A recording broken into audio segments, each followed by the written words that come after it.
नमस्कार, मी डॉक्टर आनंद दामले, टिळक महाराष्ट्र विद्यापीठाच्या शताब्दी पूर्ती निमित्ताने आयोजित केलेल्या या व्याख्यानमालेत मला बोलण्याची संधी दिल्याबद्दल प्राध्यापक डॉक्टर अंबरीश खरे आणि प्राध्यापिका धनश्री चोळकर शेजवलकर या सन्माननीय संयोजकांचे मी मनपूर्वक आभार मानतो.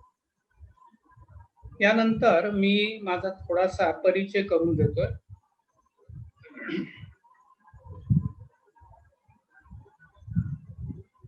शिक्षण MSc PhD रसायनशास्त्र, पहिली 32 वर्षे श्री वारणा महाविद्यालय वारणानगर येथे रसायनशास्त्र या विषयाचे अध्यापन केले.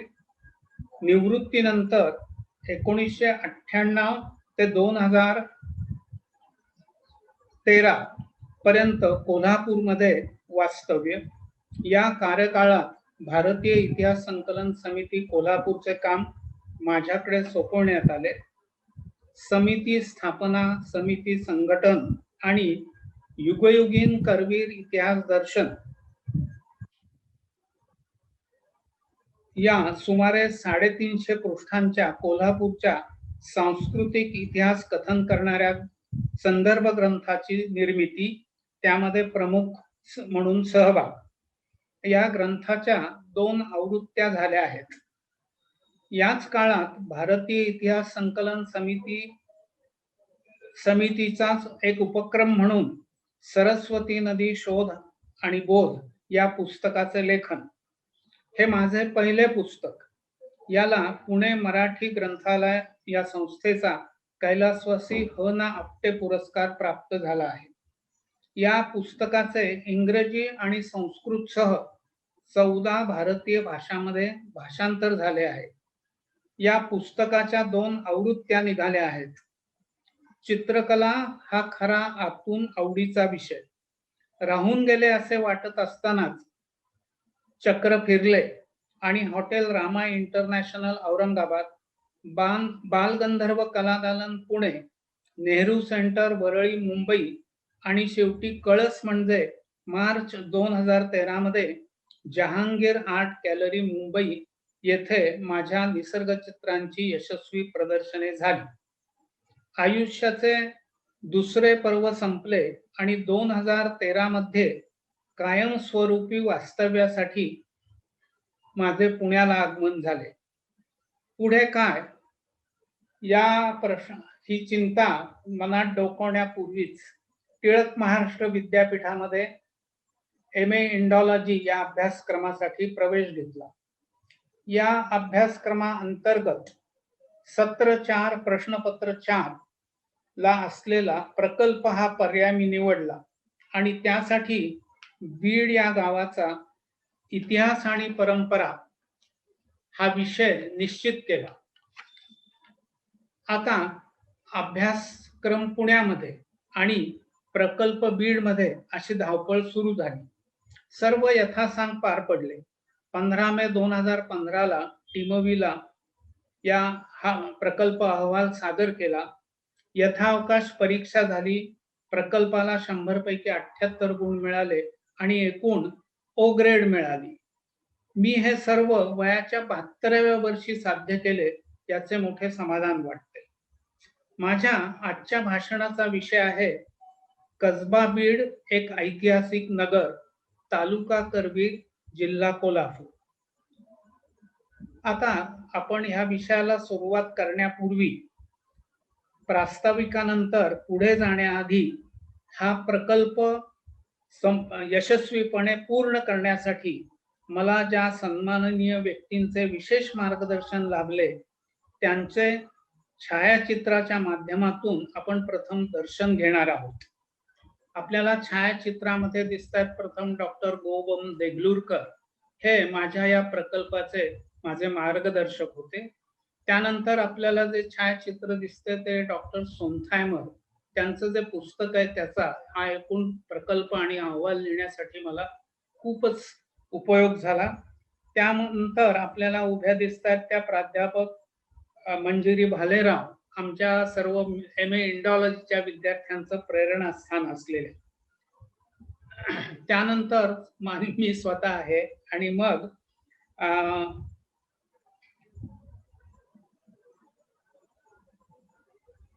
प्रोफेसर डॉक्टर श्रीनिवास रेड्डी आपल्याला दिसत आहेत.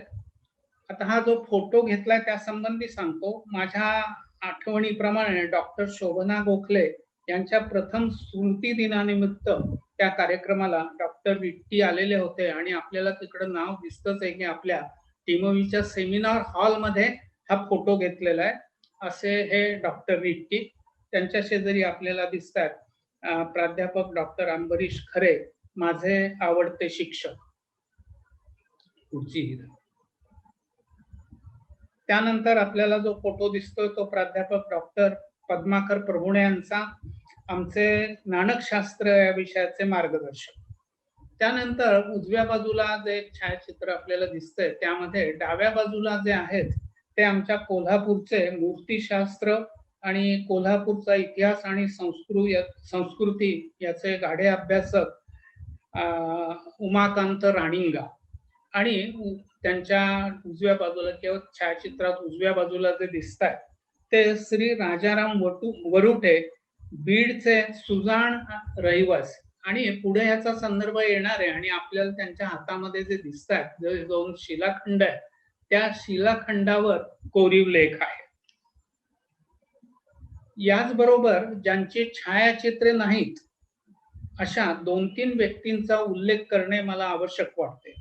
एक, शिलाहार राजवंशाचा इतिहास आणि कोरीव लेख या पुस्तकाचे लेखक महामहोपाध्याय वा.वी. मिराशी.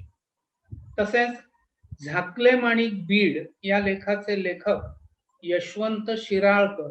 त्यांनी हा जो लेख लिहिला ते त्यावेळेला ज्युनियर BA ला होते, पण पुढं हे प्रख्यात वकील कोल्हापूरचे झाले आणि अनेक तिथल्या संस्थांची वगैरे त्यांचा संबंध होता. असे हे शिराळकर. आणि अनंत बळवंत करवीरकर यांचाही मला या ठिकाणी उल्लेख करावा असा वाटतो. त्यांना आम्ही अबक असे म्हणत असू. हे भारतीय इतिहास संकलन समिती कोल्हापूरचे आमचे सुरुवातीपासूनचे मार्गदर्शक होते. शिलालेखांच्या वाचनाची ठसा पद्धती जी आहे त्याचे हे जनक आणि मगाशी आपण त्यांचा डॉक्टर रेड्डींचा जो उल्लेख केला त्यांच्या पुस्तकाचे सहलेखक.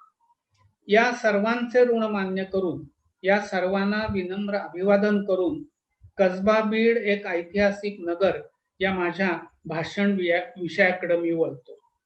तत्पूर्वी हे बीड गाव नेमके कुठे आहे ते आपण आता आपल्या समोर असलेल्या नकाशावरून पाहणार आहोत. आपल्याला असं दिसतंय उजव्या बाजूला जिथं लिहिलंय ते कोल्हापूर शहर आहे, म्हणजे कोल्हापूर आहे. आणि इकडं नैऋत्येला आपण जे पाहतोय 3 ठिपके, ती 3 गावं आहेत. त्यामधलं आरे, बीड आणि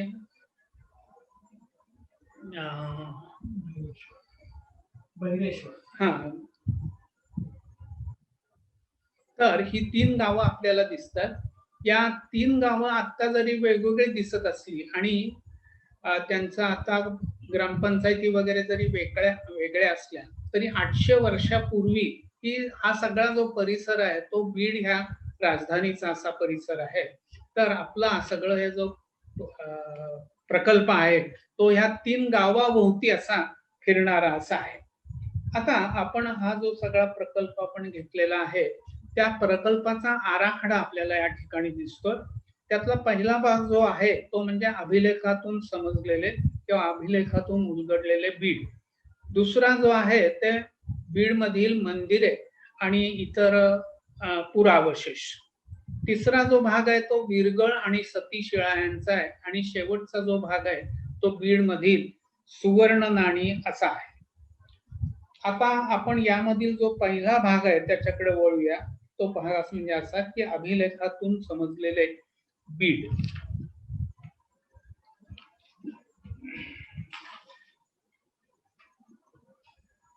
तर अभिलेखातून समजलेले बीड ह्या आपल्या विषयाकडे आपण जाण्यापूर्वी आपल्याला सगळ्यांना मला हे लक्षात आणून द्यायचंय की कोरीव लेख हे प्राचीन स्थळांचा इतिहास जाणून घेण्याचे अत्यंत विश्वसनीय असे साधन आहे. हे आपणा सर्वांना माहीत आहेच. या दृष्टीने लिखित संदर्भांचा शोध घेत असताना जो पहिला संदर्भ हाती पडतो तो म्हणजे कोल्हापूर गॅझेटियर मधील बीडचा उल्लेख. तो उल्लेख असा आहे, बीड हे जरी लहान गाव असले तरी एकेकाळी येथे एका स्थानिक राजाची राजधानी होती व त्याच्या अंमलाखाली कोल्हापूर व पन्हाळा प्रांत होते. खेड्याच्या अवतीभोवती अनेक उद्ध्वस्त अवशेष दृष्टीस पडतात. त्यामध्ये दगडी देऊळ व मूर्तीच्या पायाखालच्या दगडावर एक शिलालेख आहे. यातले हे जे शेवटचे शब्द आहेत की दगडी देऊळ आणि मूर्तीच्या पायाखालच्या दगडावर असलेला शिलालेख हे महत्वाचे आहेत आणि आपण त्याचा संबंध आपल्या पुढच्या आपल्या याच्यामध्ये आपल्याला येईल. त्यानंतर जो दुसरा संदर्भ हाती पडतो तो म्हणजे श्री यशवंत सिराळकर ज्यांचा आपण मगाशी उल्लेख केला त्यांचा लेख. त्यांच्या लेखात ते बीड मधील जुन्या कल्लेश्वर मंदिरावरील चौकटीतील कोरीव लेखाचा उल्लेख करतात. तो लेख असा आहे आणि आपल्याला इथं त्याच्यामध्ये दिसतंय की ते जे देऊळ होतं त्यावेळेचं ते देवळाचं आपल्याला छायाचित्र दिसतंय आणि जिथं तांबडा ठिपका दिलेला आहे त्या ठिकाणी तो शिलालेख होता.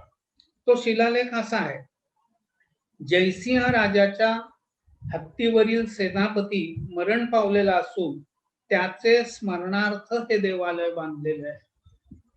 या लेखावरून चालुक्य सम्राट जयसिंह की ज्याचा कार्यकाळ 1120 ते 1140 असा आहे याचा बीड गावाशी निकटचा संबंध आला होता हे आपल्या लक्षात येते. आणि मुख्यतः बीडचे जुने कल्लेश्वर मंदिर जे आहे ते इसवी सन 1120च्या सुमारास त्याच्या सेनापतीच्या स्मरणार्थ बांधले गेले होते हे ज्ञात होते. यावरून बीडचा इतिहास किमान इसवी सन 1120 इतका मागे जातो हे आपल्या लक्षामध्ये येते. बीडच्या इतिहासा संदर्भातील तिसरा महत्वाचा कोरीव लेख बीड जवळील आरे या गावी असलेला भव्य असा वीरगळ.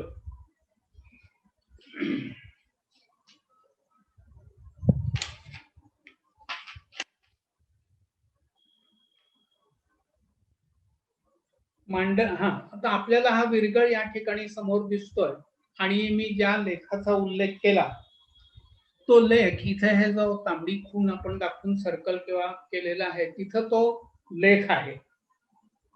आणि तो लेख काय आहे तोही मी तुम्हाला थोडा वाचून दाखवतो. मांडलिक गंडरदेव बीजभुज ज्या हत्तीवर आरूढ झाला होता त्या हत्तीवर चाल करून गेला असता झालेल्या लढाईत वीर बोन्नम नायक मारला गेला. या लेखाच्या शेवटी शिलाहा अशी अक्षरे आहेत की जी शिलाहार राजवंशाचा निर्देश करतात. हा जो लेख आहे आपल्या रिट्टींचं जे इन्स्क्रिप्शन्स फ्रॉम कोल्हापूर डिस्ट्रिक्ट हे पुस्तक आहे त्या पुस्तकामधला 8 क्रमांकाचा हा शिलालेख आहे. हा आपण नीट लक्षात ठेवायचा आहे कारण काय आपला हा जो संपूर्ण प्रकल्प आहे तो ह्या एक वीरगळाच्या भोवती फिरतोय. या वीरगळावरील लेखावरून शिलाहार राजा गंडरादित्य आणि कलचुरी राजा द्वितीय बिज्जल यांच्यामध्ये आरे बीड बहिरेश्वर या परिसरात मोठी लढाई झाली होती आणि तिच्यामध्ये बोन्नम नायक या सरदारासह या परिसरातील अनेक वीर धारातीर्थी पडले होते हे लक्षात येते. आणि त्यांची स्मारके म्हणून उभारलेले शेकडो वीरगळ या परिसरात का सापडतात याचाही उलगडा होतो. या वीरगळाची सविस्तर हकीकत आपण पुढे पाहणार आहोत. याच्या समवेत जो चौथा संदर्भ हाती आला तो म्हणजे खुद्द बीडमध्येच बीडचे रहिवासी असलेल्या श्री राजाराम मोरुटे यांच्या शेतात सापडलेले कोरीव लेख असलेले 2 शिलाखंड आपण पुन्हा इथं छायाचित्रामध्ये पाहत आहात. की मी स्वतः बसलेलो आहे त्या एका शिलाखंडासह आणि दुसऱ्या शिलाखंडाच्या जवळ आपल्याला राजाराम वरुटे बसलेले दिसतात. त्यावरील एका लेखात राजा विजयादित्य 1118 ते 38 याच्या नावाचा उल्लेख आलेला आहे.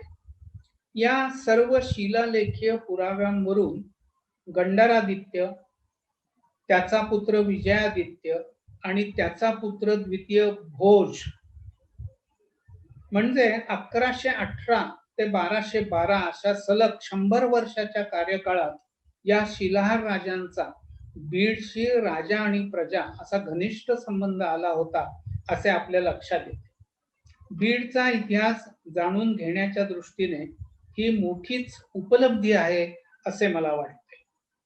मला येथे शिलाहार राजवंशांचा इतिहास आणि कोरीव लेख या महामहोपाध्याय वा वि मिराशी यांच्या पुस्तकातील क्रमांक 60 या कोरीव लेखाचा उल्लेख करावायचा आहे.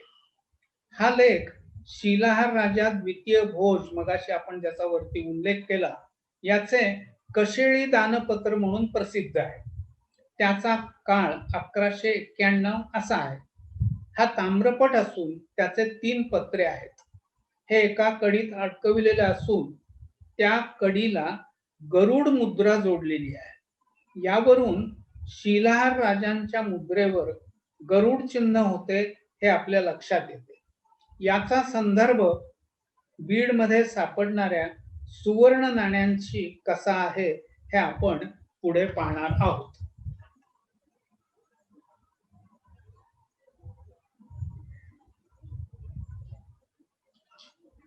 आता आपण हे आपल्या शिलालेखांच्या संदर्भातील विवरण पाहिल्यानंतर आपण जरा थोडीशी बीड गावामधनं जरा एक चक्कर मारून येणार आहोत. तर आपण आता कोल्हापूरहून आलेलो आहोत आणि जी भोगावती नदी आहे त्या भोगावती नदीच्या पुलावर आपण उभे आहोत आणि आपलं तोंड उजव्या बाजूला आहे या छायाचित्राच्या आणि आपल्याला डाव्या हाती आपल्याला समोर दिसतंय की तिकडनं एक नदी वाहत येते. ती तुळशी नदी आहे आणि तुळशी आणि भोगावती यांचा संगम या ठिकाणी झालेला आहे आणि मध्ये आपल्याला काळं काहीतरी जे दिसतंय ते आधी मुळात वृंदावन आहे आणि त्याच्यावर शंकराची पिंड आहे. हे जे ठिकाण आहे त्याला रुद्रप्रयाग असं म्हणतात आणि तिथे शिवलिंगाची स्थापना केलेली आहे. आपण आता ह्या पुलावरून आपण गावाकडे जायला लागलो की आपल्याला पहिल्यांदा उजव्या बाजूला एक मंदिर लागतं आणि ते गाव मारुतीचं मंदिर आहे. आपण हा जर मारुती बघितला तर मारुतीचं नेहमीची जी काही प्रतिमा आपल्या डोळ्यापुढे आहे की एका हातात पर्वर वगैरे एका हातामध्ये गदा आकाश मार्गाने जातोय वगैरे असं एक चित्र मारुतीचं म्हणून आपल्या डोळ्यापुढे येतं. त्याच्यापेक्षा हे चित्र खूप निराळं आहे असं तुमच्या लक्षामध्ये येईल.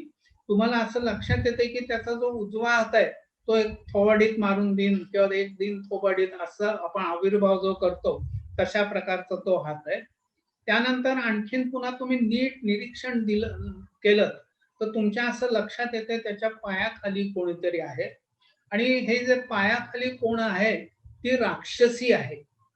पायाखाली जे काही आपल्याला दिसतंय ती राक्षसी आहे आणि ही जी राक्षसी आहे तिला पनोती असं म्हणतात आणि या पनोतीवरूनच आपला एक पनवती म्हणजे कोणाचा तरी त्रास आपल्याला सुरू झाला की लागली याची पनवती पाठीमागे असा जो शब्द प्रयोग करतो ती पनोती नावाची राक्षसी आहे म्हणजे 7.5 त्याचा अर्थ.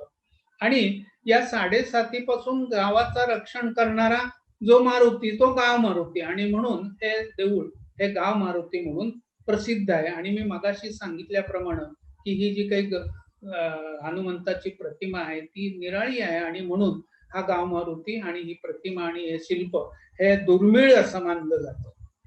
त्या गाव मारुतीवरनं आपण पुढे जायला लागलो की आपल्याला डाव्या हाताला गणपतीचं एक मंदिर लागतं. हे मंदिर खूप छोटं आहे पण त्यातला आतला जो गणपती आहे तो खूप मोठा आहे. जवळजवळ 5 फूट उंचीचा गणपती आहे आणि त्याला अनेक वर्ष शेंद्री रंग त्याला फासल्यामुळं तो आता शेंद्री रंगाचा असं दिसतो. पण गावकऱ्यांचं म्हणणं आहे की ही मुळातली प्रतिमा जी आहे ती संगमरवरी दगडाची होती. त्यानंतर आपण पुढे जरा गेलं की लगेचच डाव्या हाताला आतमध्ये आपल्याला पहिल्यांदा एक तोरण लागतं आणि आपण जे चित्रामध्ये बघताय ते कल्लेश्वर महादेवाचं मंदिर आहे. ही गावाची दैवत आहे कल्लेश महादेवाला. आणि हा जे मंदिर आहे त्याचं 30 स्क्वेअर फूट असं प्रशस्त असं ज्याला आमच्या इंडॉलॉजीच्या भाषेत प्राकार म्हणतात तो आहे. आणि हा देवळाचा जो प्रकार आहे तो म्हणजे पुराण सगळ्या जे अवशेष आहेत त्याचा एक प्रकारे खजिना या प्रकारामध्ये आहे. आपण थोडं आत गेलं की डाव्या बाजूला एक मंडप आहे, तिथं दत्ताची मूर्ती आहे. मंदिर पूर्वाभिमुख आहे आणि पूर्वाभिमुख मंदिराच्या समोर एक मोठी काय म्हणतो आपण दीपमाळ आहे वगैरे वगैरे. आणि आपण पुढे जो एक स्तंभ विरगळ म्हणतो तो स्तंभ विरगळही ह्या आपल्याला प्रकारामध्ये आपल्याला दिसून येतो. तो आपण त्याचं वर्णन पुढे पाहू. दीपमाळ आहे आणि ज्या दीपमाळेचा मी उल्लेख केला ती 1854 मध्ये बांधलेली आहे आणि तिला त्यावेळेला 1700 रुपये खर्च आलेला आहे असं त्या दीपमाळेच्या खाली एका फरशीवर त्याची तशा प्रकारची नोंद आहे. त्यानंतर आपण थोडं पुढे गेलं की पुन्हा डाव्या बाजूला आपल्याला जे दिसतंय इथं शिल्प, ते शिल्प म्हणजे ज्ञानेश्वर मंदिर मंडप म्हणून तो बीडमध्ये ओळखला जातो. आणि ह्या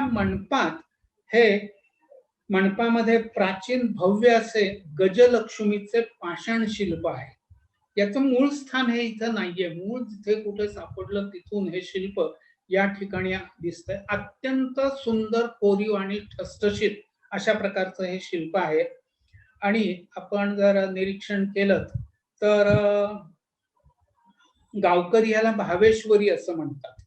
आणि याच्यामध्ये 2 हाताची ही देवी आहे, पद्मासनात बसलेली आहे, डोक्याला किरीट आहे, त्यानंतर गळ्यात 2 माळा घातलेल्या आपल्याला दिसतात, पायामध्ये तोडे आहेत. आणि अशा प्रकारचं हे जे शिल्प आहे ते लक्ष्मी म्हणजे पृथ्वी आणि हत्ती आपल्याला दिसतात, ते अभिषेक करतात त्या पृथ्वीवर. आणि ह्या हत्ती म्हणजे मेघ अशा प्रकारचं प्रतीक असलेलं हे आपल्याला शिल्प या ठिकाणी दिसतंय. त्यानंतर आपण थोडे पुढे गेल्यानंतर आपल्याला ज्योतिबाचं मंदिर लागतं. उजव्या बाजूला जे छायाचित्र दिसतंय हे त्या ज्योतिबा मंदिराची ही मूर्ती आहे. ही मूर्ती तांबूस रंगाच्या दुर्मिळ अशा शाळीग्राम शिळेमधील तयार केलेली आहे. अप्रतिम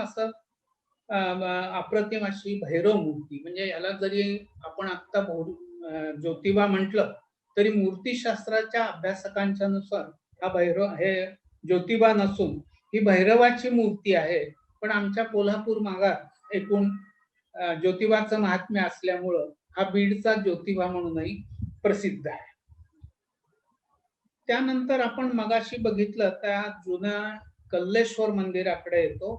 पुन्हा मी एकदा सांगतो की हा आता जरी आपल्याला नुसते दगड रचलेले वगैरे जरी दिसत असले तरी हे जुने कल्लेश्वर मंदिर म्हणजे पुरातत्वाच्या दृष्टीने बीडचे प्राचीनत्व सिद्ध करणारा सगळ्यात महत्वाचा असा पुरावा आहे आणि तो जतन केला पाहिजे असं मी गावकऱ्यांशी नीट बोललेलो आहे. त्यानंतर आपण जे पुढे जाणार आहोत, पहा एकदा मी काही बोलण्याच्या आधीच एकूण तुम्ही हे जर शिल्प बघितलं, अतिशय सुंदर शिल्प, अतिशय सुंदर. आणि हे जे म्हणजे हा मंदिर आहे ते अगदी एखाद्या मोठ्या देवळी सारखं असलेलं मंदिर आहे. सभोवताली एक तलाव आहे. या तलावाला शेषशाही जलमंदिर असं म्हणतात. आणि करवीर महात्म्य म्हणून जे महात्म्य आमच्या करवीर भागामध्ये प्रसिद्ध आहे त्या करवीर महात्म्यामध्ये याला पलाश तीर्थ असं नाव आहे. आता आपण जरा ह्या शिल्पाचं आपण काय करूया, थोडस नीट निरीक्षण करूया. साधारणपणे जवळजवळ 6 फुटाची शेष म्हणजे नागावर झोपलेली विष्णूची प्रतिमा आहे. बेंबीमधून कमळ बाहेर पडलंय, त्याच्यावर ब्रह्मदेव वगैरे आहे. असं हे अत्यंत रेखीव, सुंदर आणि एकदम छान असं प्रकारचं शिल्प आहे. आणि तुम्ही नीट वरच्या कडेला जर बघितलं तर आपल्याला असं दिसतं की तिथे दशावतार सगळे दाखवलेले आहेत. आणि एकूण दशावताराचा जो क्रम आहे तो सुरुवातीपासून सगळा ठीक आहे, पण शेवटी थोडासा क्रम चुकल्यासारखं वाटतं. आणि कल्की हा जो अवतार आहे की जो तुम्हाला दिसेल की जो घोड्यावर बसून येणार आहे असं अजून आपण म्हणतो, तो कल्की अवतार हा बुद्ध अवताराच्या आधी दाखवलेला आहे. आपल्याला फार वेळ नसल्यामुळे आपण थोडस पुढे जाऊया. आपल्याला हे जे थोडस काही एक उर्दू तिथे एक शिलालेख आहे, त्या उर्दू शिलालेखाचंही एक प्राचीन अवशेष म्हणून वरती चित्र दिसतंय. त्यानंतर त्याच्या खालच्या चित्रामध्ये आपल्याला खापरं दिसतात आणि आम्ही असं म्हणतो की पुरातत्वाची ABCD असलेले अशी ही खापरं असतात. म्हणजे अत्यंत प्राथमिक असं हे त्यावेळेला तिथं उत्खननही झालेलं आहे असं आमच्या शिराळकरांनी त्यांच्या लेखामध्ये लिहिलेलं आहे. आणि त्यावेळेला सापडलेली आणि नंतर मी सुद्धा आमच्या राजाराम मोरुटेंच्या आणि त्यांच्या शेजारी आसपासच्या लोकांच्या शेतात जेव्हा नांगरट चाललेली होती तेव्हाही खापरं गोळा केली होती. आपल्या आपण डेक्कन कॉलेजकडं त्याचं निरीक्षण परीक्षण करण्यासाठी आपण सुपूर्द केली होती आणि त्याचा जो काही अहवाल आहे तो आपण आपल्या प्रकल्प अहवालामध्ये आपण नमूद केलेला आहे. आणखीन 2 वस्तू आपल्याला खाली दिसत आहेत. तर एक डाव्या बाजूला दिसतंय ते पसरट असं मोठं भांड आहे आणि त्याच्या 2 बाजूला अशी कडी वगैरे आहेत. तज्ञांचा असा अंदाज आहे की हे त्यावेळेला परात म्हणून अशा प्रकारे ते भांड वापरलं जात होतं. आणि अत्यंत महत्वाचं असं आणखीन एक गोष्ट तुम्हाला जी दिसते ते तिथं प्राचीन जात आहे दाखवलेलं.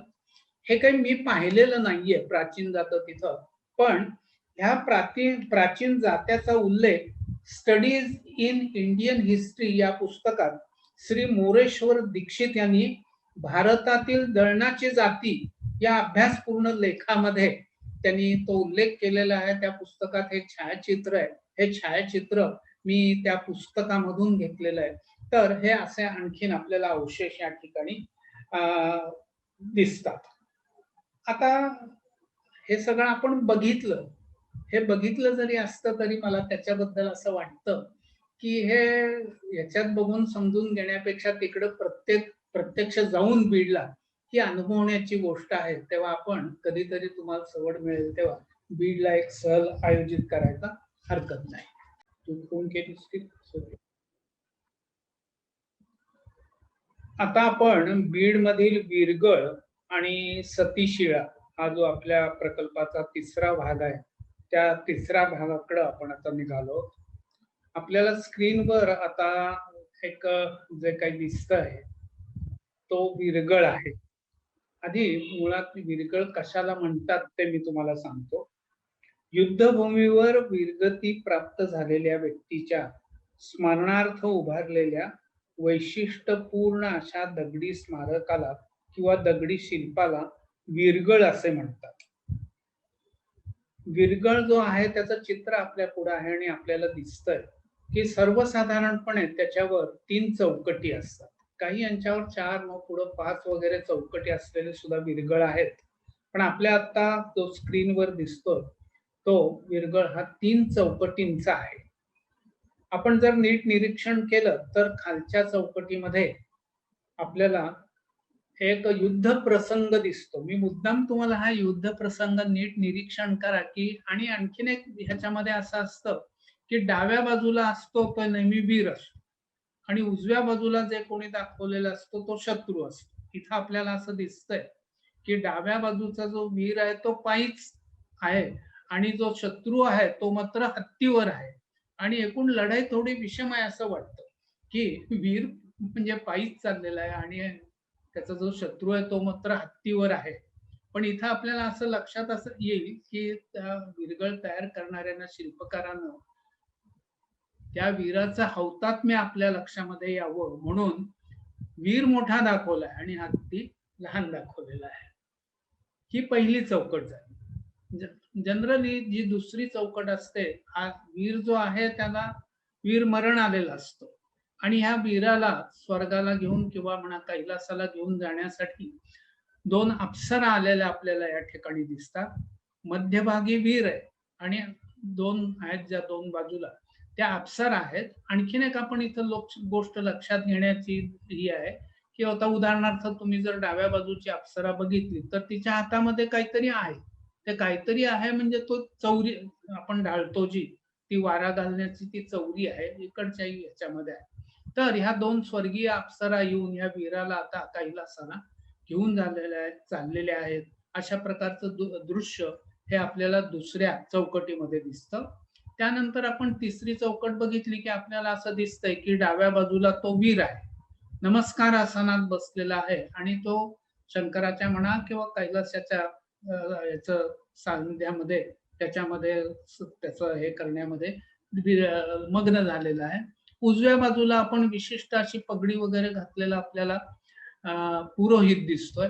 त्याच्या डाव्या हातामध्ये घंटा आहे आणि उजव्या हाताने तो बिल्वदळ वगैरे अमुक तमुक हे त्या पिंडीवर वाहतोय आणि एकूण तो जो वीर आहे तो कैलासाला जाऊन त्या शिवाच्या साधनेमध्ये मग्न झालेला असा आपल्याला दिसतो. तर हे सर्वसाधारण प्रत्येक विरगळाचं असं आपल्याला चित्र आहे असं दिसतं. यानंतर आपण असं पाहणार आहोत की एखाद्या गावात आपल्या लक्षात येईल की एखादा जरी विरगळ सापडला, सगळ्याच गावांच्या मध्ये मुळात विरगळ असतात असं नाही, अशी काही कमी गावं आहेत की ज्यांच्यामध्ये विरगळ असतात. कधी कधी एखाद दुसराच विरगळ असतो, पण ज्या गावात विरगळ आहे असं जर आपल्या लक्षामध्ये येतो त्या गावाला इतिहास आहे आणि ते गाव पुरातन आहे, म्हणजे आजपासून सुमारे 800 वर्षापूर्वीच आहे हे आपण लक्षात ठेवावं. तर एखाद्या गावात विरगळ आढळून येणे ही त्या गावाच्या प्राचीनत्वाची खूण आहे. अशी गावे निश्चितपणे यादवपूर्व काळापासून अस्तित्वात होती असे मानले जाते. बीड परिसरात तर असे 100-200 विरगळ आहेत, सहज सापडतात. हे सारे विरगळ बीडच्या प्राचीनत्वाची आपल्याला ग्वाही देत आहेत. आता आपण बीड मधील काही वैशिष्ट्यपूर्ण विरगळांचा धावता आढावा घेणार आहोत. आता पुन्हा आपल्या ह्या सगळ्या प्रकल्पाच्या मध्यवर्ती असलेला पुन्हा जो आर्याचा विरगळ आहे की ज्याच्यावर रिट्टींच्या पुस्तकातील लेख क्रमांक 18 म्हणजे अभिलेख क्रमांक 8 जो आहे तो विरगळ आता पुन्हा एकदा बघायचा आहे. तर ह्या विरगळामध्ये पुन्हा आपल्याला मगाशी आपण वर्णन केल्याप्रमाणे 3 कप्पे दिसतात. पहिल्यांदा एकदा आपण शिल्पांकन जे आहे ते मी तुम्हाला थोडंसं सांगतो. मगाशी आपण बघितल्यासारखं आता इथं डाव्या बाजूला आपल्याला वीर दिसतोय, त्याच्याबरोबर त्याचे काही सहचारी दिसतात. पुन्हा जो शत्रू आहे तो हत्तीवरून युद्ध करतोय आणि मगाशी सांगितल्याप्रमाणे हत्तीपेक्षा वीर मोठा दाखवलेला आहे. त्यानंतर आता इथं नीट पहा की पुन्हा आपल्याला वीर दिसतोय, मध्यभागी वीर आहे आणि त्याच्या डाव्या बाजूला 2 स्त्रिया आणि उजव्या बाजूला सुद्धा 2 स्त्रिया आहेत. पण अगदी डाव्या बाजूला आणि अगदी उजव्या बाजूला असलेली जी स्त्री आहे तिच्या हातामध्ये मी मगाशी सांगितल्याप्रमाणे आपल्याला चौरी दिसते, म्हणजे त्या 2 निश्चितपणे अप्सरा आहेत. पण जो वीर आहे त्याच्या डाव्या आणि उजव्या बाजूला ज्या आपल्याला 2 स्त्रिया दिसतात त्यांच्या हातामध्ये ज्याला आम्ही उत्पल असं म्हणतात, म्हणजे कमळ कलिका ही त्यांच्या तिथं आपल्याला दिसते. त्याचा अर्थ थोडासा असा आहे की त्या 2 अप्सरा आहेत, मग या दोघी कोण आहेत? तर बहुधा ह्या दोघी त्या वीराच्या पत्नी असाव्यात आणि त्याच्याबरोबर सतीही गेल्या असाव्यात असा निर्देश केला जातोय आणि त्याही मग पतीबरोबर कैलासाला निघालेल्या आहेत. आणि मग पुन्हा नेहमीप्रमाणे आपल्याला डाव्या बाजूला वीर दिसतोय, त्याच्या पाठीमागं आता जागा थोडी कमी असल्यामुळे अंगचवरून एक पत्नी उभी आहे आणि पुन्हा उजव्या बाजूला आपल्याला पुरोहित वगैरे दिसतोय आणि त्याच्या मागे ही सुद्धा आपल्याला कोणीतरी एक स्त्री उभी असल्यासारखं दिसतंय. त्यानंतर इथं आपल्याला त्रिकोणी असं हे दिसतंय, त्याच्यावर चंद्र आणि सूर्य असतात नेहमी विरगळावर आणि ते चंद्र आणि सूर्य जे आहेत ती म्हणजे ह्या वीराची जी कीर्ती आहे, या वीराची कीर्ती जोपर्यंत म्हणजे आज चंद्र दिवा करो आपण ज्याला म्हणतो ती राहील अशा प्रकारचं दर्शित करण्याचा ते हे असतो. आता आपण या विरगळाच्या विषयी आपल्याला जरा आणखीन माहिती घ्यायची ती म्हणजे अशी की मी आधी असं सांगतो की हा जो क्रमांक 8चा आणि लेख जो आहे याच्यामध्ये तो इथल्या मधल्या पट्टीवर आपल्याला तो शिलालेख वगैरे आहे, त्या शिलालेखावर काय लिहिलंय ते आपण वाचलेलं आहे आधीच. तर हा क्रमांक 8 हा लेख असलेल्या विरगळाचे वर्णन डॉक्टर रित्ती यांनी असे केलंय. त्यांच्या पुस्तकामध्ये त्यांनी या विरगळाचं वर्णन केलेलं आहे. म्हणजे डॉक्टर रित्ती हे बीडला आलेले आहेत. त्यांनी हा पाहिलेला आहे विरगळ आणि ते पाहिलेलं काय दृश्य त्यांना दिसत होतं त्याचं वर्णन मी इथं जे आहे त्यांच्या पुस्तकात ते मी तुम्हाला वाचून दाखवतोय. हा विरगळ येथील हरिहरेश्वराच्या मंदिराजवळ स्थापित केलेला होता. तो खंडित होता आणि त्याचा खालचा भाग तुटून गेल्यामुळं नसल्यातच जमा होता. त्याच्या राहिलेल्या भागावर लेख कोरलेला असून तो कानडी लिपी आणि 12व्या शतकातील कानडी भाषेमध्ये आहे. या लेखात असे म्हटले आहे की मगाशी आपण तो दाखवलाय, पुन्हा वाचून मजकूर वाचून दाखवण्याचं काही कारण नाही. आता हे त्यांनी वर्णन केलेलं आहे की हा फ्रॅक्शन ऑफ अ स्टोन असं ते इंग्रजीमध्ये म्हणतात. पण आपल्याला तर समोर अगदी धडधाकट भव्य असा आपल्याला विरगळ दिसतोय आणि त्याच्यावर शिलालेख आहे आणि तो शिलालेख काय आहे त्याचं भाषांतर आणि त्याचं वाचन वगैरे केलेलं आहे आणि ते आपल्याला दाखवलेलं आहे. तर आत्ताची स्थिती मात्र अशी आहे, म्हणजे जेव्हा मी बीडला भेट दिली, अनेक वेळा भेट दिली, तेव्हा तो असा काही फ्रॅक्शन ऑफ अ स्टोन आणि त्याच्यावर अमुक तमुक असं काहीच गावकऱ्यांना माहिती नाही. पण हा विरगळ माहिती आहे आणि या विरगळावर लेखही आहे हेही त्यांना माहिती आहे. मी जरा मनातल्या मनात ह्या गोष्टीमुळं जरा खुशीत होतो की रिट्टींच्या पुस्तकात तो क्रमांक 8चा लेख असलेला विरगळ, त्याच्यावर काहीतरी माहिती आहे, ती काय आहे ती माहिती झाली वगैरे वगैरे. आणि हा तर इथं धडधाकट पूर्ण छान असा भव्य असा विरगळ आणि त्याच्यावरही एक लेख आहे.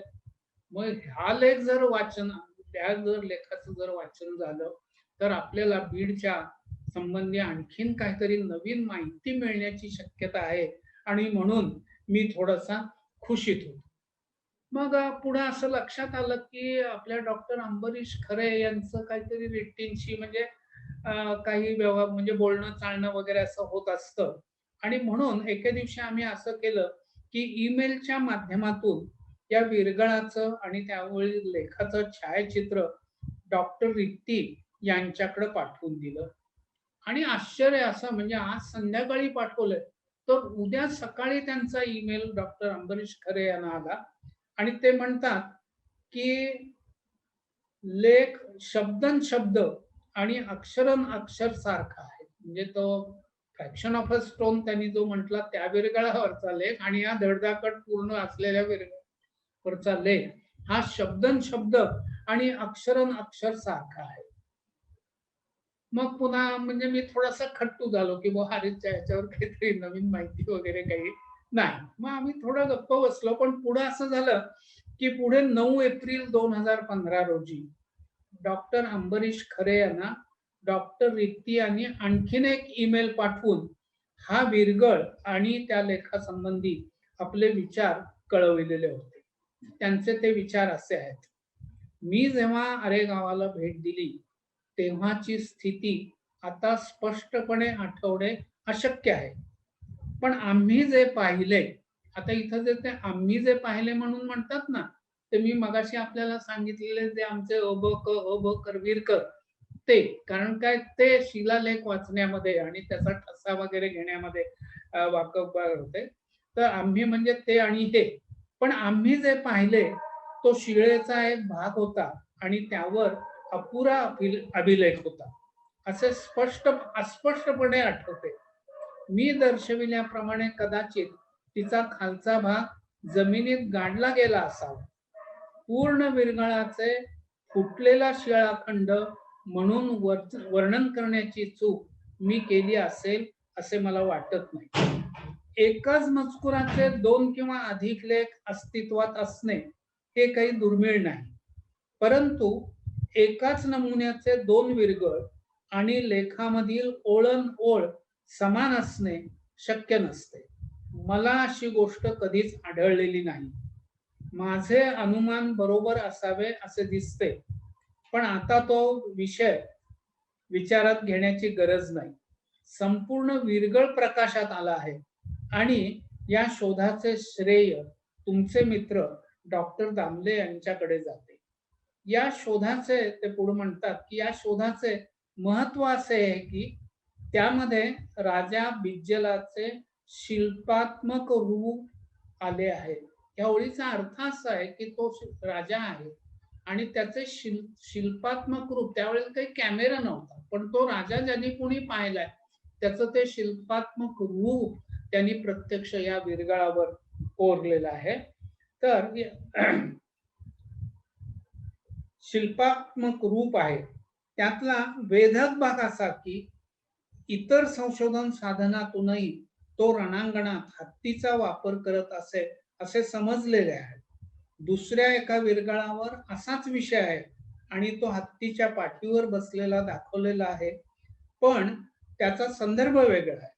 इथे आरे शिलालेखात मजकुरात वर्णन केल्याप्रमाणे कथा स्पष्ट रेखाटली आहे. असा हा अत्यंत दुर्मिळ असा आहे. म्हणजे कथा तिथं लिहिलेली आहे आणि ते कोरलेलं आहे प्रत्यक्ष, म्हणजे त्याचं चित्रण आपल्याला या ठिकाणी दिसतंय. तर अशा प्रकारचा हा दुर्मिळ असा असलेला शिलालेख आपल्याला या ठिकाणी असं विरगळ आपल्याला या ठिकाणी दिसतोय. आता आपण याच्यानंतर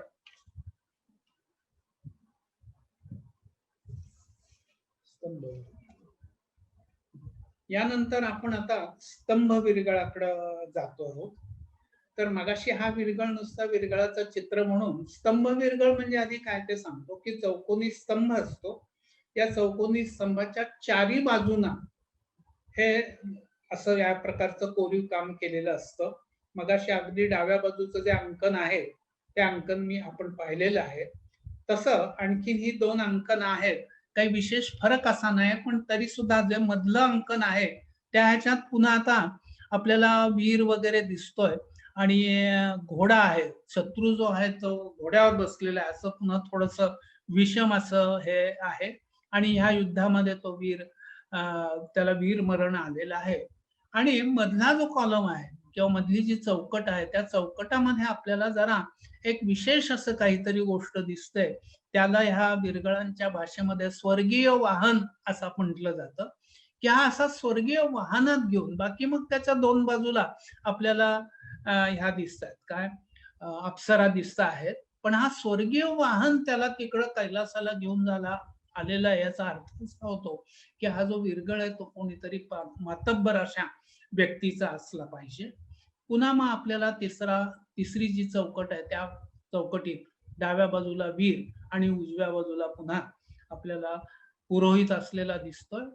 त्यानंतर तिसऱ्या ह्याच्यामध्येही फारसं काही त्यामध्ये निराळं नाहीये. पुन्हा दोन अप्सरा वगैरे आपल्याला दिसतात आणि त्याला आकाश मार्गाने कैलासाला घेऊन झालेले दिसतात. हे तिन्ही जर आपण विरगळ बघितले तर आपल्याला असं लक्षामध्ये येते की त्यातले जे पुरोहित आहेत त्या सगळ्यांचं जे पागोट आहे ते सगळ्यांचं सारखं आहे. याचा अर्थ असा की एकेच ठिकाणी घडलेली ही घटना आहे आणि त्या गावचा जो पुरोहित आहे तो तिथं दाखवलेला आहे.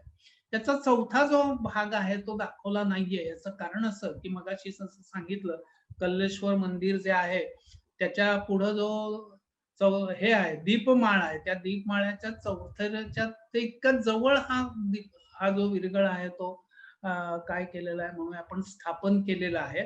त्यामुळे चौथ्या बाजूकडे जाऊन त्याचं चित्र म्हणजे छायाचित्र घेणं काय आम्हाला शक्य झालं नाही, पण वाकून नीट बघितल्यानंतर अशाच प्रकारचं कोरीव काम त्याच्यावर आपल्याला दिसतं. तर हा जो स्तंभ विरगळ जो आहे त्या स्तंभ विरगळात पुन्हा काय केलं त्यांनी वरती तुळशी वृंदावन वगैरे केलेलं आहे आणि अशा प्रकारे थोडस आपण असं म्हणूया की चांगल्या प्रकारे ह्याचं जतन झालेलं आहे. पण एक गोष्ट इथं लक्षामध्ये येते, त्यांनी अनेक वेळेला ह्याला चित्र विचित्र असे रंग दिलेले आहेत. मग हा रंग काढून पुन्हा आणि म्हणून थोडस त्याला वैगुण्य आल्यासारखं दिसतंय. मी गावकऱ्यांना सांगितलेलं आहे की तुम्ही अशा प्रकारचं हे काही करू नका, विरगळ जसे आहेत तसे आपण ठेवायला पाहिजे. त्यानंतर आपण जो तिसरा विरगळ हा सुद्धा अत्यंत वैशिष्ट्यपूर्ण विरगळ आहे आणि ह्याची सुद्धा गोष्ट जी आहे ही ऐकण्यासारखी आहे. आपल्याला जे उजव्या बाजूला जे रेखाटन दिसते ते रेखाचित्र आहे. हा जो विरगळ आहे हा विरगळ प्रत्यक्षात बीड मध्ये नाहीये. मग आता हा काय आहे मग हे नेमकं, तर आपण ज्या सोनथायमलचं जे मग आपण हे मानतो त्या सोनथायमर यांच्या पुस्तकात पृष्ठ 142 आणि 43 प्लेट क्रमांक 5 वर यांची 4 छायाचित्र दिलेली आहेत आणि ती छायाचित्र जी आहेत त्या छायाचित्रांच्या आधारे मी पेन्सिल शेडिंगने तयार केलेलं हे चित्र आहे, रेखाचित्र आहे. हे रेखाचित्र आपल्याला समोर दिसतंय. हाही अत्यंत दुर्मिळ असा आणि एक लक्षात घ्या, डॉक्टर सोनथायमर जे की जर्मनीचे मोठे अभ्यासक आहेत, महाराष्ट्राबद्दल त्यांना खूप प्रेम होतं. ते आलेले आहेत ह्या बीडला आणि विशेषतः मराठी भाषा आणि धनगर जमात जी आहे त्यांचे सगळे रीती रिवाज वगैरे अमुक तमुक याबद्दल त्यांचा मोठा अभ्यास आहे आणि त्यांच्या पुस्तकात हा विरगळ आहे. पण ते जेव्हा आले तेव्हा निश्चितपणे बीडला होता हे नक्की, कारण काय तिथं जाऊन त्यांनी त्याची छायाचित्र घेतलेली आहेत. तर या विरगळाचं वैशिष्ट्य काय आहे तर आपल्याला प्रथम अगदी दिसतंय जे की हा आधी 4 चौकटींचा विरगळ आहे. नेहमीप्रमाणे आपल्याला खालच्या चौकटीमध्ये युद्ध चालू असलेलं आपण दिसतंय आणि याची जी दुसरी चौकट आहे 2 क्रमांकाची, ती जी चौकट आहे ही फार मोठी वैशिष्ट्यपूर्ण अशी चौकट आहे. त्या आपण पुन्हा इथं मोठं करून छायाचित्रामध्ये ती चौकट पाहतोय. आपल्याला ही जी चौकट आहे त्याच्यामध्ये असं दिसतंय की डाव्या हाताला चिता रचलेली आहे आणि त्याच्यावर एक स्त्री आणि पुरुष, आपण त्यांना राजा आणि राणी म्हणूया किंवा सम्राट आणि सम्राज्ञी म्हणूया, ती पहुडलेली आहेत. वरती आपल्याला ज्वाला वगैरे दिसत आहेत आणि चिता भडकलेली आहे. याचा अर्थ असा की प्रत्यक्ष सती जात असतानाच चित्रण असलेला हा जवळजवळ एकमेव असा विरगळ आहे आणि असा हा एकमेव विरगळ हा बीडमध्ये होता किंवा बीड मधला आहे. इतकं त्या विरगळाचं महात्म्य आहे हे आपल्या लक्षात यायला पाहिजे. पुन्हा त्याच्या उजव्या बाजूला थोडस पुन्हा आपल्याला त्या युद्धाचा हे दिसतो सीन घेतलेला. आता आपण पुन्हा तिसऱ्या चौकटीकडे जाऊया. या विरगळाच्या तिसरी चौकट सुद्धा पुन्हा थोडीशी निराळी आहे आणि मगाशी जसं आपण एक स्वर्गीय वाहन दाखवलं होतं तसं पुन्हा आपल्याला या ठिकाणी स्वर्गीय वाहन दिसतंय. म्हणजे कसं पुन्हा हे राजाच राणी असल्यामुळं आपल्याला तो जो राजा आहे तो उजव्या बाजूला दिसतोय आपल्या आणि डाव्या बाजूला ती राणी ती सुद्धा त्या आपल्याला इथं बसलेली दिसते आणि अप्सराही आपल्याला दिसत आहेत आणि त्या स्वर्गीय वाहनामधून ती कैलासाला जात आहेत असं आपल्या लक्षामध्ये येतं. पुन्हा जी मग तिसरी चौकट आहे, शेवटची चौथी जी चौकट आहे त्यामध्ये आपल्याला नेहमीच दृश्य दिसतंय. पुन्हा मध्ये हे आहे पिंड आहे. डाव्या बाजूला आपल्याला पुन्हा तो वीर दिसतोय, उजव्या बाजूला पुरोहित दिसतोय आणि पुन्हा त्याच्या वीराच्या उजव्या बाजूला म्हणजे अगदी डावीकडे आपल्याला ती राणी दिसते बसलेली आणि पुरोहिताच्या पाठीमागं मात्र जी स्त्री आहे ती चौरी आहे तिच्या हातात आणि ती चौरीधारी जी आपण हे म्हणतो ती आहे. तर अशा प्रकारचं चित्रण केलेलं आहे आणि वरती ज्याला आम्ही स्तूपी म्हणतो, म्हणजे स्तूप आपल्याला ऐकून शब्द माहित आहे, त्याची छोटी आवृत्ती म्हणजे स्तूपी आणि त्याच्यावरही चंद्र आणि सूर्य यांचं हे कोरलेलं आहे. तर असा हा अत्यंत दुर्मिळ, अत्यंत महत्वाचा असा विरगळ आता प्रत्यक्ष बीडमध्ये नाही आणि हा छायाचित्र रूपानं आपल्याला इथं पाहायला मिळाला. ठीक आहे, त्याच्याबद्दल असं बोललं जातं की तो चोरीला गेला, म्हणजे एवढा मोठं वजन असलेला विरगळ चोरीला जातो वगैरे वगैरे. आपण त्याच्या फार खोलामध्ये जाऊया नको. आता आपण आणखीन विरगळाचे काही प्रकार असतात तर त्यामधले आपण 2 विरगळ आपल्या या ठिकाणी समोर आहेत. आम्ही जो डाव्या बाजूला विरगळ आहे आपल्या त्याला नाव असं दिलेलं आहे स्त्री विरगळ. हे नाव आम्हीच दिलेलं आहे. तर मी आणि माझे सहकारी मगाशी आपण उमाकांत राणींगा म्हणून म्हणतो ते असे कुठं कुठं विरगळ आहेत. कोणी सांगितलं व आमच्या घरी आहे म्हणून आम्ही अशा एका घरामध्ये गेलो होतो आणि तेव्हा हा जो विरगळ आहे तो विरगळ त्यांच्या पूजेच्या म्हणजे अशा ठिकाणी होता. म्हणजे रोज ते त्यांची पूजा वगैरे करत असत. मग त्यांना सगळा विषय समजावून सांगितल्यानंतर आणि आम्ही तो विरगळ घेतला. तो स्वच्छ पाण्याने, म्हणजे त्याच्यावर खूप गुलाल शेंदूर वगैरे अमुक तमुक होतं आणि अशा प्रकारे स्वच्छ करून त्याचं नीट निरीक्षण केलं. आपणही, मला वाटतं स्क्रीनवर आपल्यावर नीट दिसत असेल, पहा, नीट निरीक्षण करा. आपल्याला इथं 2 व्यक्ती दिसतात. त्यातली डाव्या बाजूची व्यक्ती जी आहे ती निश्चितपणे पुरुष आहे आणि उजव्या बाजूची जी व्यक्ती आहे ती नक्कीच स्त्री आहे, हे आपल्या लक्षात येतं. त्या दोघांच्याही हातात, ज्याला आम्ही छुरिका किंवा खंजीर वगैरे असं म्हणतो, अशा प्रकारचं काहीतरी हत्यार आहे आणि राहिलेल्या हातामध्ये नुसते मोकळेच आहेत. त्यामध्ये काही शस्त्र वगैरे त्यांच्याकडे नाही. आणि आपल्याला आता आता असं दिसतंय, की डाव्या बाजूचा जो पुरुष आहे, त्यानं उजव्या बाजूची जी स्त्री आहे, तिच्या वरमी घाव घातलेला आहे. याचा अर्थ असा, की या ठिकाणची ही जी स्त्री आहे, ती वीर आहे आणि तिला वीरमरण प्राप्त झालेलं आहे. आणि स्त्री ही वीर आहे आणि तिला वीरमरण प्राप्त झालेलं असं असल्यामुळं हा स्त्री वीरगळ आहे, म्हणजे स्त्रीचं स्मारक आहे. हा म्हणजे खरं म्हणजे 2-3 अशा प्रकारच्या याचा असला पाहिजे, पण वरचा भाग सगळा तुटून गेलेला आहे. म्हणजे अशा प्रकारचा आता आम्ही कित्येक गावाला भेटी दिल्यात, कित्येक गाव विरगळ बघितलेले आहेत. पण असा विरगळ काय आम्ही दुसरीकडं पाहिलेला नाहीये. अशा प्रकारचा एक हा विरगळ दिसतो. त्यानंतर आता आपण उजव्या बाजूच्या विरगळाकडे येऊया. खरं म्हणजे आमचं बीडमधलं सगळं काम आटोपलेलं होतं आणि असंच काही एका कारणासाठी मी आणि आमचे सहकारी राणिंगा पुन्हा एकदा बीडला गेलो होतो आणि मगाशी आपण ज्या कल्लेश्वर मंदिराचा उल्लेख केला, त्या रस्त्याने आम्ही आपलं पुढं चाललो होतो आणि सहज डाव्या लागूनच त्या मंदिराचा जो प्राकार आहे त्याला लागूनच बाहेरच्या बाजूला एक घराचं बांधकाम आणि त्यासाठी पाया खणलेला आम्हाला त्या ठिकाणी दिसलं आणि सहज जरा नीट बघितलं तर 3-4 विरगळे मोडके-तोडके तिथं म्हटलं बघूया बुवा नवीन विरगळ आहेत. पाया खणता असताना सापडलेले आहेत. म्हणून बघितलं. बाकीचे काही विरगळ अगदी नॉर्मल असे होते.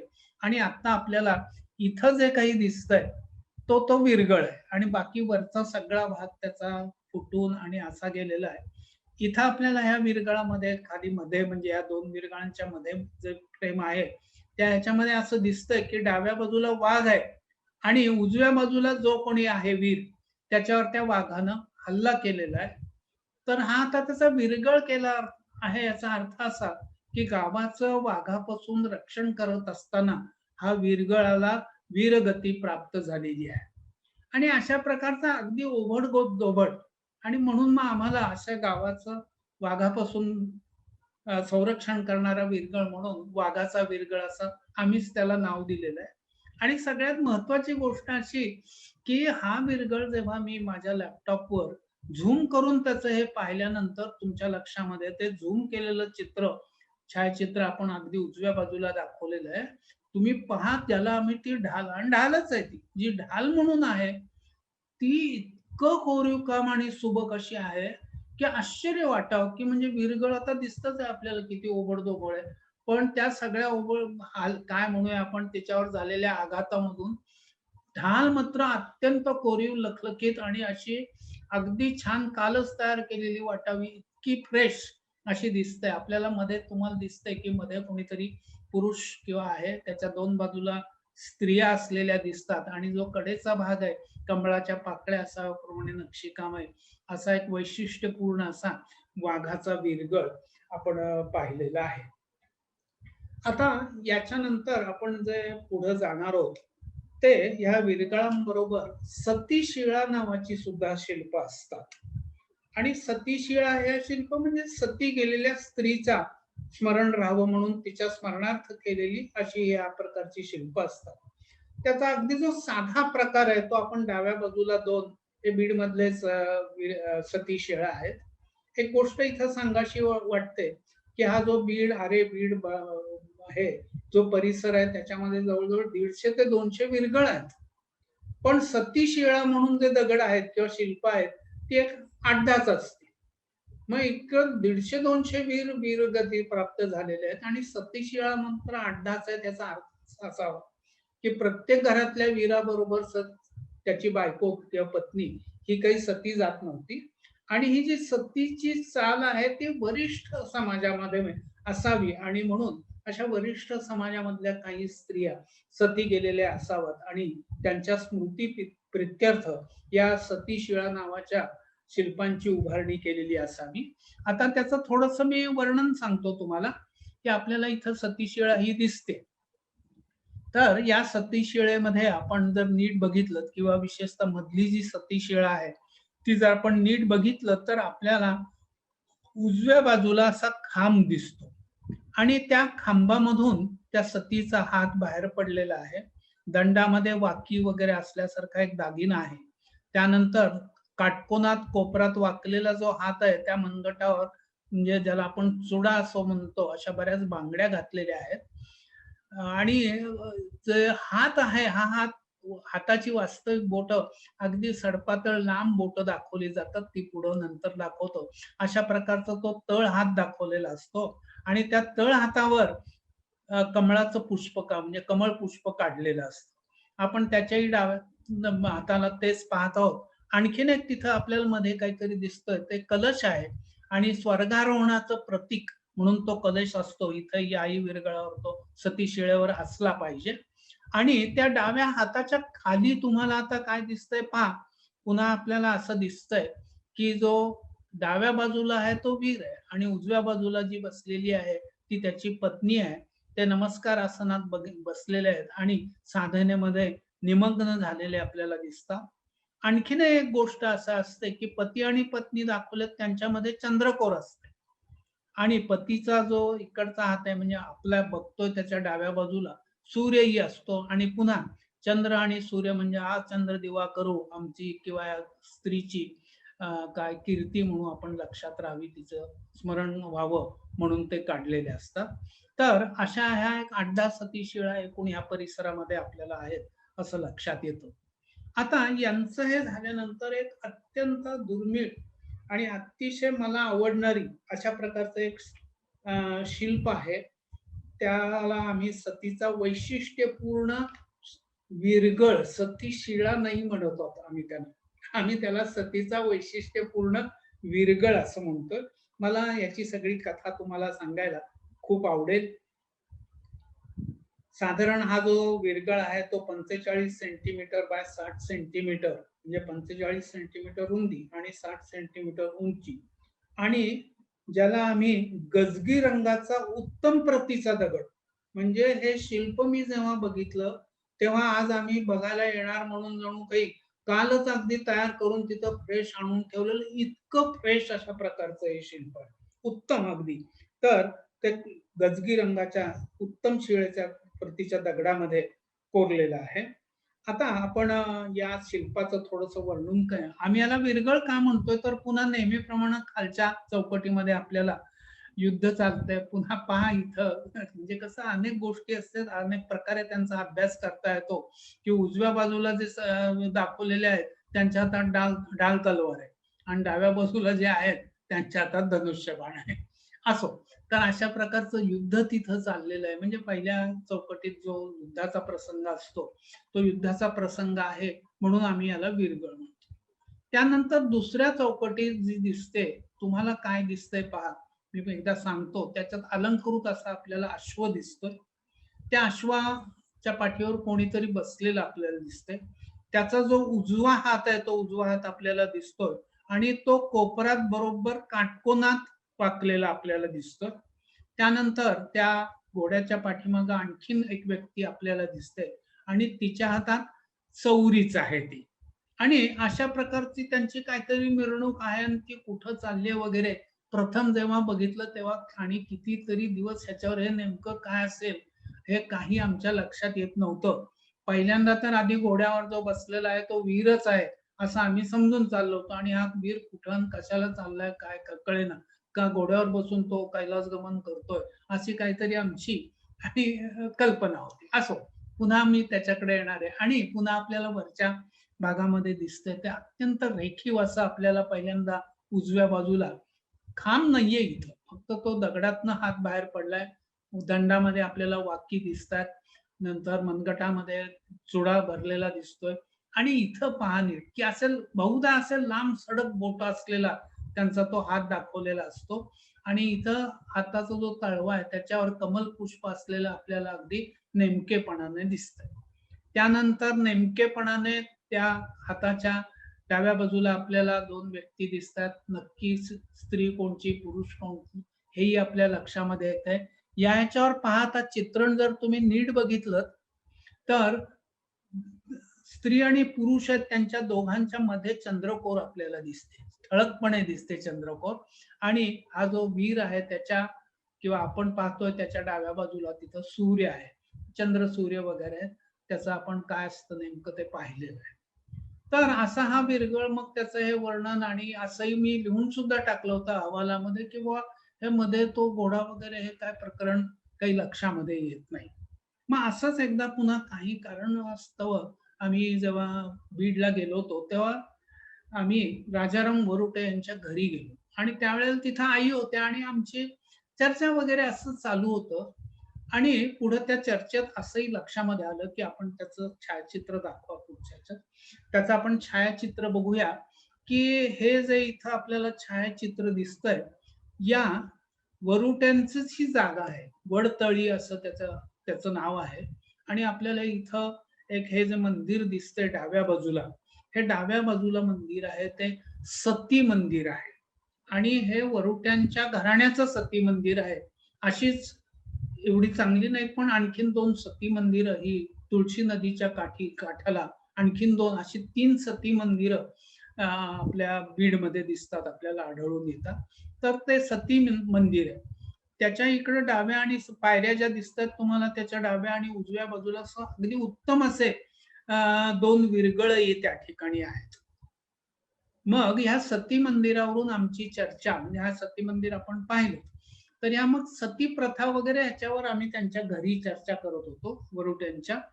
तर चर्चेतनं असं त्याने आम्हाला सांगितलं की म्हटले आमचं इथं वरुटे म्हणून आमचं हे आहे, बोळ आहे म्हणजे पेठ आहे. आणि एका विशिष्ट दिवशी, तो मी दिवस तुम्हाला सांगतो. तर हे सती मंदिर कुणाचं आहे ते मी आधी तुम्हाला सांगतो की हे वरुटे मोठ्या राजघराण्यातले मधले आहेत. तर सरनोबत सखाराम वरोटे यांची पत्नी अखंड सौभाग्यवती अनुसूया 4 या 9 फेब्रुवारी 1839 मध्ये माघी पौर्णिमा सती गेला. ठीक आहे. हे असं कागदोपत्री पुरावा आहे, त्यांच्याकडे मोठी कागदपत्र आहेत, त्याच्यामध्ये हे असं लिहून ठेवलेलं आहे.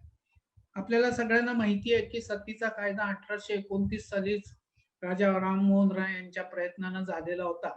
पण हे 1839 सती सती गेल्याचं उदाहरण आहे.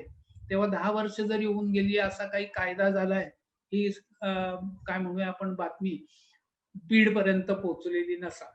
तर असं हे आपल्याला सतीचं देऊळ आहे. आणि आता आपण पुन्हा त्या सतीच्या विरगळाकडे येऊया.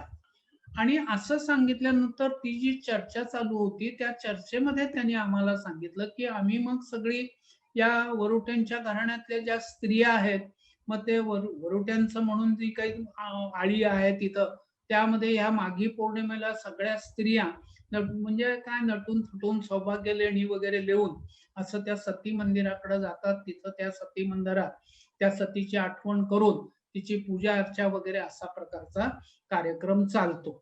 आणि मग त्यांनी सांगितलं, म्हणले परंपरा अशी आठवते की हे जे आता मधलं चित्र आहे, म्हणजे ज्याला आपण घोडा वगैरे असं म्हणतोय, तेव्हा मी माझ्या मुलालाही विचारलं की तू सांग त्या घोड्यावर बसलेलं स्त्री आहे का पुरुष आहे.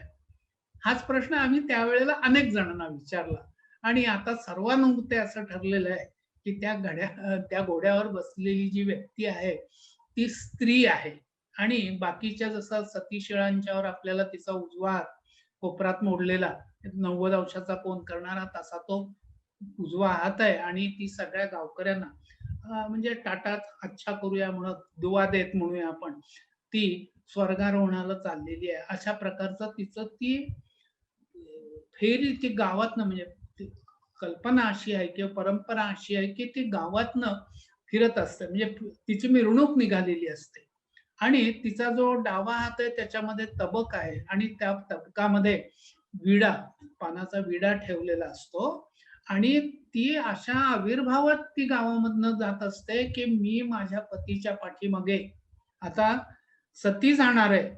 आणि माझ्याकडून प्रेरणा घेऊन ज्या कुणा स्त्रीच्या म्हणजे मनामध्ये सामर्थ्य असेल की मी सुद्धा अशाच प्रकारे माझ्या पतीच्या मागे सती जाईन, असं जर कुणाचं धैर्य होत असेल तर तिनं येऊन ह्या तबकातला विडा आपण तिनं उचलावा.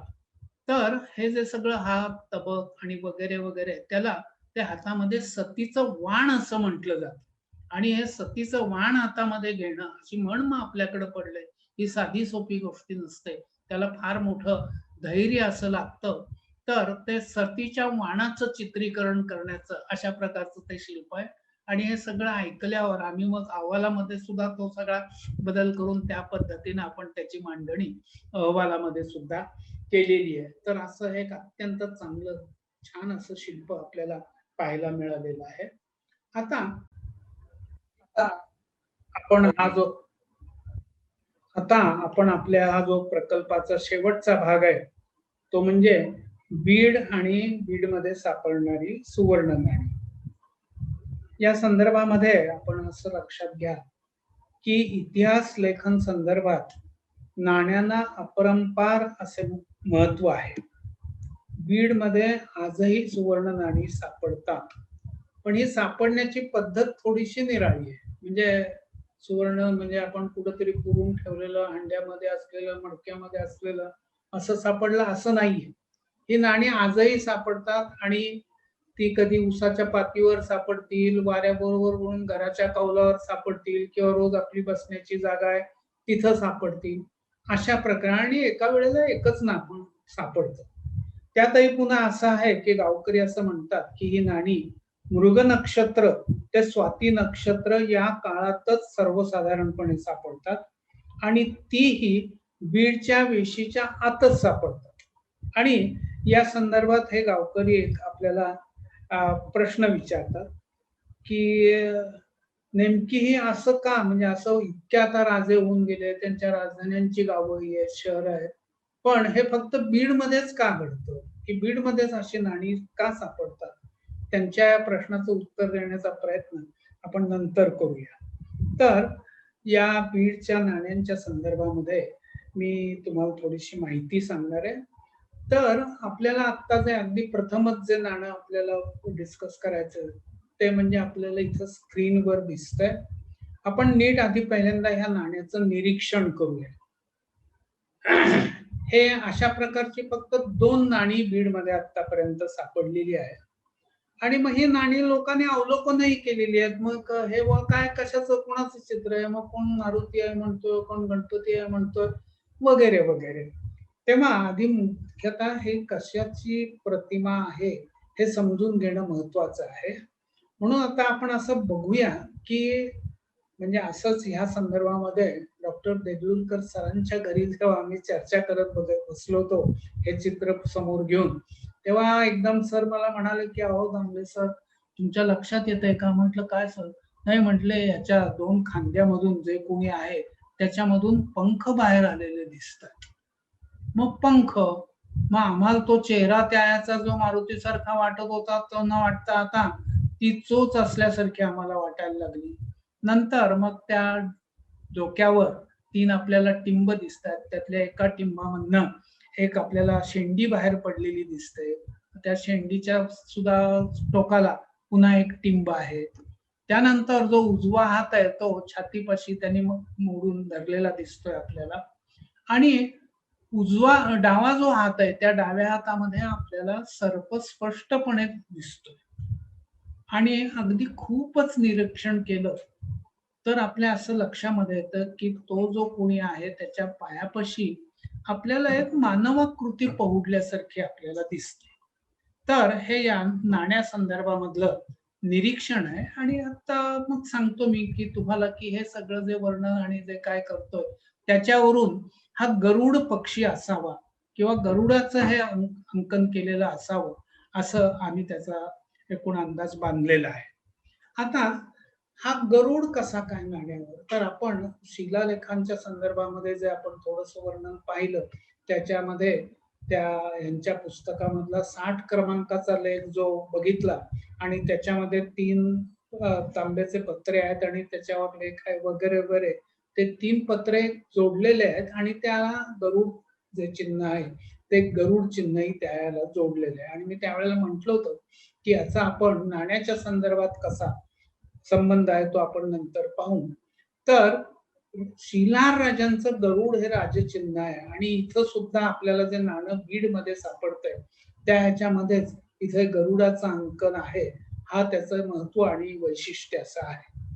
आता आपण ह्या संदर्भामधली एक गोष्ट आहे, त्याचं थोडंसं मी थोडक्यात कथन करतो, की एकूण ह्या शिलाहारांच्या एकूण 6 शाखा आहेत आणि त्यातली जी एक शाखा आहे ती सातारा, कराड, सांगली, कोल्हापूर आणि बेळगाव अशा भागामध्ये राज्य करणारी एक शाखा आहे, अशी आहे. आणि या ज्या 6 शाखा आहेत शिलाहार राजांच्या, त्या मोठ्या अभिमानाने सांगतात, की विद्याधर नृपती जिमूतकेतू याचा जो पुत्र जिमूत वाहन, या जिमूत वाहनाच्या वंशातले आम्ही, त्या वंशात जन्माला आलेलो असे सगळे आम्ही राजा आहोत, की म्हणजे ह्या वंशातले आम्ही राजा आहोत. मग हा जिमूत केतू, तो जिमूत वाहन, याचं नेमकं काय वैशिष्ट्य आहे? तर ते वैशिष्ट्य ह्या इथे आपण समोर बघतोय त्या नाण्यावर कोरलेलं आहे. तर हा जिमूत केतू म्हणजे सर्प, सर्प आहे असं हे केलेलं आहे. म्हणजे तर ही गोष्ट आपल्याकडे भीम आणि बकासुरांची जशी आहे त्याप्रमाणे ही गोष्ट आहे, की त्या गावामध्ये हा जिमूत शंखचूड नावाचा सर्प राहत असतो. आणि त्या गावातल्या सगळ्या ह्या सर्पांनी असं ठरवलेलं असतं, की आपला जो गरुड आहे त्याला जाऊन विनंती केलेली असते, की तू येऊन अंधाधुंद कुणालाही उचलतोस, खातोस, त्यापेक्षा आम्ही आमची सगळ्यांची क्रम लावतो, पाळी लावतो, आणि तुझी खाण्याची वेळ होईल तेव्हा आमच्यापैकी कोणतरी रोज त्या शिलेवर, म्हणजे त्या दगडावर गावाबाहेरच्या तिथे येऊन पौडेल. मग तुला जेव्हा केव्हा तुझी खाण्याची वेळ होईल तू ये आणि त्याला आपलं भक्ष्य म्हणून घेऊन जा. तर असं असताना हा जो शंखचूड आहे त्याच्या घरी हा जो मगाशी आपण जिमूत केतूचा पुत्र जिमूत वाहन नावाचा जो राजपुत्र आहे तो आलेला असतो. मग घरची सगळी मंडळी दुःखात असलेली वगैरे दिसतात. मग तो चौकशी करतो, तेव्हा ती सगळी तुम्ही आता सांगितली ती गोष्ट त्याच्या कानी पडते. मग तो म्हणतो की बुवा तुम्ही काही काळजी करू नका, अहो त्याच्या या जिमूत शंखचूडाच्या ऐवजी मी जाऊन त्या शिळेवर ओढतो. मग आपल्याला सगळ्यांना माहित आहे की अतिथी आला की त्याचा म्हणले असं काही करतात का वगैरे, आणि ते नकार देतात ह्या गोष्टीला. आणि मग ह्या जिमूत वाहनाचा शेवटचा आता आज दिवस असतो आणि म्हणून तो देवाचं दर्शन घेण्यासाठी, शंकराचं दर्शन घेण्यासाठी गेलेला असतो. अशी संधी पाहून हा जो जिमूत वाहन आहे, हा जिमूत वाहन त्या गावाबाहेरच्या शिळेवर दगडावर जाऊन पौडतो. मग नेहमीप्रमाणे गरुड येतो आणि गरुड आल्यानंतर तो त्याला उचलून घेऊन जातो आणि त्याला अर्धा मुर्दा खाल्ल्यानंतर त्याच्या लक्षात येतं की काहीतरी चूक होते. मग त्याच्या लक्षात येतं की हा सर्प नसून कोणीतरी मनुष्य दिसतो. इकडं या जिमूत वाहनाची पत्नी ह्याची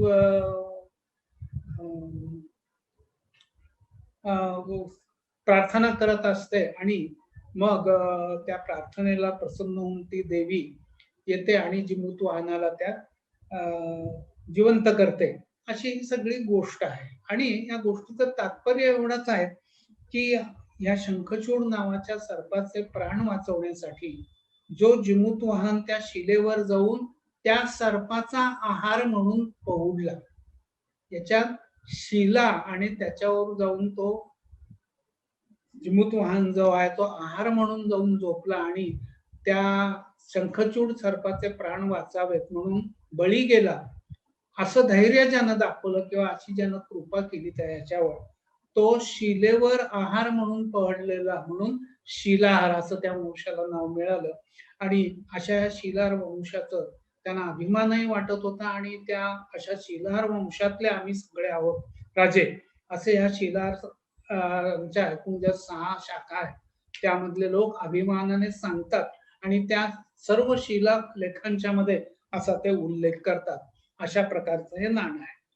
आता ही गोष्ट सांगितल्यानंतर आपण त्या सगळ्याचं वर्णन केले, आपण आणखीन काही नाणी पाहूया. तत्पूर्वी ही जी सगळी सोन्याची नाणी सापडतात ही खूप लहान आहेत. हे मोठं नाणं म्हणजे हे गरुडाचं असलेलं हे नाणं मोठं, अगदी तुरीची डाळ आपण ज्याला म्हणतो त्याचा दाणा असतो तेवढा, किंवा स्त्रिया कपाळावर जी लहानशी टिकली लावतात अशा प्रकारचे लहान अशा आकाराची ही नाणी आहेत. वाऱ्याने उडून जातील अशी आहेत. आणि अशी अनेक नाणी सापडलेली आहेत. मी सुद्धा प्रत्यक्ष अशी 20-22 नाणी हाताळलेली आहेत. अगदी एका नाणं कुणाचं आहे ते कागदावर नाव लिहून त्याच्यावर ते नाणं ठेवून त्याचे छायाचित्रही घेतलेली आहेत. आणि अशा प्रकारे ही सगळी नाणी सापडतात. आपण पहा एकदा त्या नाण्यांकडं.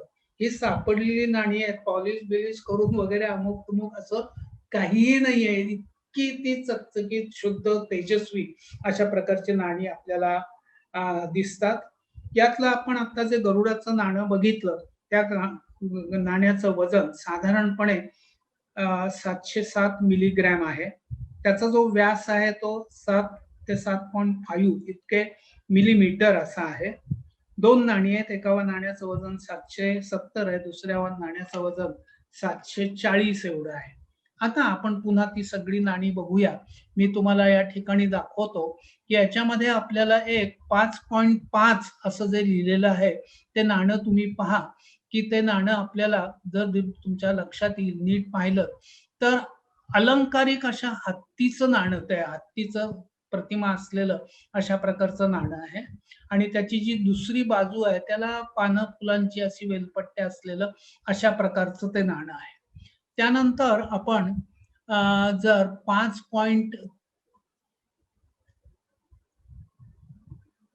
म्हणजे हे गरुडाचंच नाणं जर बघितलं, त्या गरुडाच्या नाण्यावर आपल्याला त्याची पाठीमागची बाजू आहे, त्या बाजूवर जे काही चित्रण आहे किंवा जे काही कोरीव काम आहे ते म्हणजे त्रिशूळ आहे.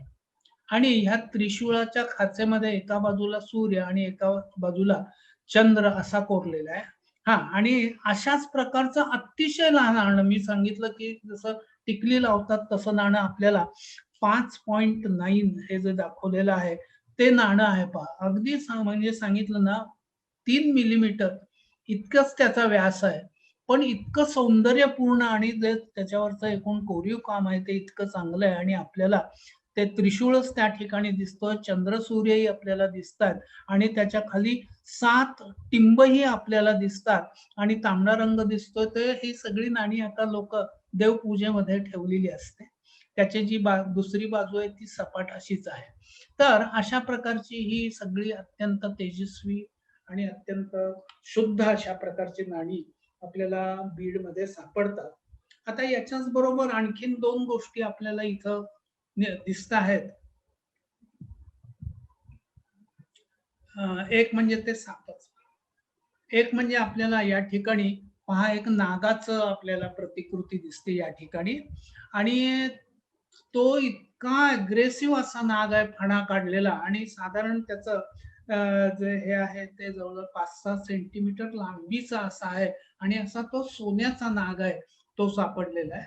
आणि इकडे डावीकडे जे छायाचित्र आपल्याला दिसतंय तो जुबार किंवा ज्याला आपण कर्णफूल वगैरे असं म्हणतो अशा प्रकारचा दागिना आहे. आणि हा दागिना एका माळावर एक शेतकरी नांगरट करत असताना त्याला सापडलेला आहे आणि दोन्ही सोन्याचे आहेत या गोष्टी.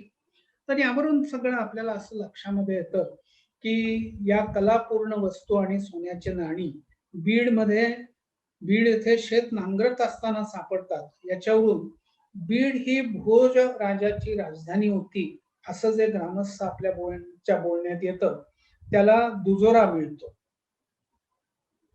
मला सांगताना अभिमान वाटतोय की मला मुद्दाम असं सांगायचंय की ही जी सर्व नाणी आहेत ही प्रथम आपल्या आपण जो अहवाल सादर केला टिळक विद्यापीठाला त्या अहवालामध्ये प्रथम प्रकाशित केली गेलेली आहेत. म्हणजे हे नाणी प्रथम प्रकाशित आणण्याचं सगळं क्रेडिट किंवा आपण हे म्हणतो ते हे आपल्या या अहवालाला आहे असं मला आपल्याला मुद्दाम सांगावं असं वाटतं.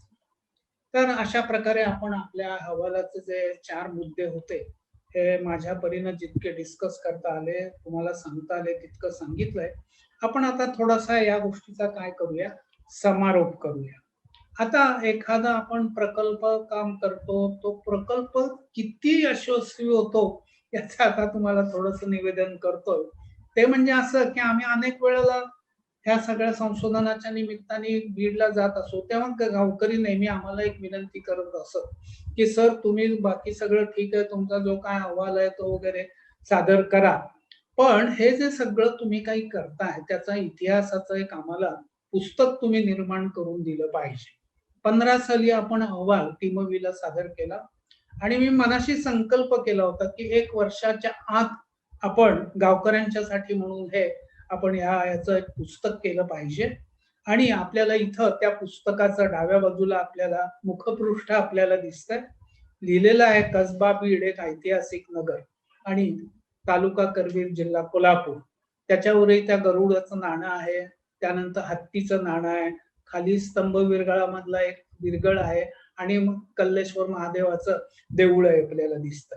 तर हे पुस्तक आम्ही तयार केलं आणि आपल्याला जे बाकीचे 2 फोटो दिसतात, ते त्या पुस्तकाचा जो प्रकाशन समारंभ झाला, तो मला सांगायला अभिमान वाटतो, की त्या पुस्तकाच्या सगळ्या प्रती गावाची जी एक नेहमीची पालखी ठरलेली असते, देवाची मिरवणूक त्याच्यामध्ये काढतात.